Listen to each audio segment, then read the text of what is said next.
তারপর থেকে আমি আর আমার ছেলে অনেক কষ্টে জীবনযাপন করি। এখন থেকে তুই আমার মেয়ে হয়ে থাকবি। পরের দিন আমরা মহিলাটির ছেলেকে দেখতে পাই, যার নাম বিষ্ণু। তারাকে দেখে বিষ্ণুর অনেক ভালো লেগে যায়। বিষ্ণু তখন তার মায়ের কাছে জানতে চায় এই মেয়েটা কে। বিষ্ণুর মা বলে এটা আমারই এক মেয়ে। তারাকে দেখার পর বিষ্ণু সবসময় তারাকে নিয়ে ভাবতে থাকে। অন্যদিকে বালি তারাকে হারিয়ে সবসময় মদ খেয়ে মাতাল হয়ে থাকতো। বিষ্ণু ভালোবেসে তারার মেয়েকে মধু এনে খেতে দেয়। দিন যত যায় ততই বিষ্ণু তারা প্রেমে পড়তে শুরু করে।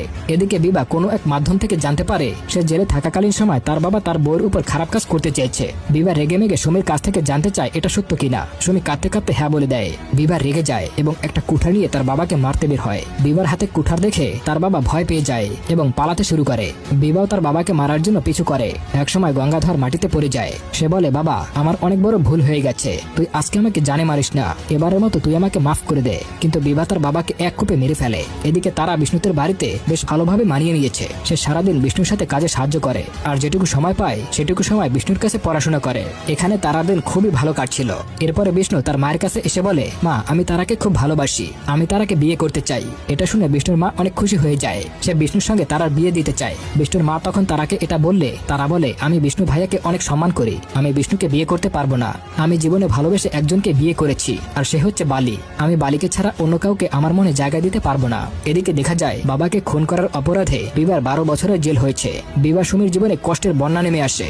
এক মাস পরে শহর থেকে মিনা নামের একজন মহিলা বিষ্ণুর মায়ের সঙ্গে দেখা করতে আসে। মিনা বিষ্ণুর মায়ের বান্ধবী। মিনাই একমাত্র মেয়ে যে এই গ্রাম থেকে শহরে গিয়ে পড়াশোনা করে বড় অফিসার হয়েছে।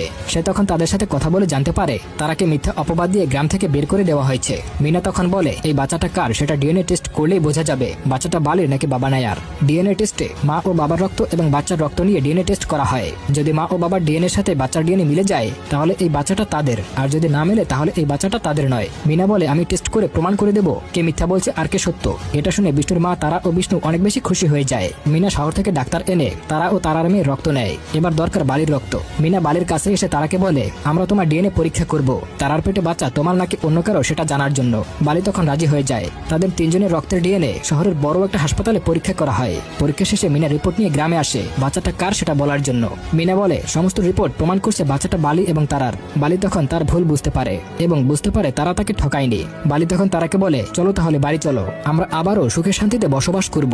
তারা বলে আমি আর তোর সাথে বাড়ি যেতে চাই না, কারণ যেই স্বামী তার ওয়াইফকে বিশ্বাস করতে পারে না সেই স্বামীর কোনো প্রয়োজন নেই। তারা তার ছোট্ট মেয়েকে নিয়ে সেই মহিলাটির সঙ্গে বাড়ি ফিরে যায়। বালি আর কিছুই করতে পারে না, আর মুভিটি এখানেই শেষ হয়ে যায়।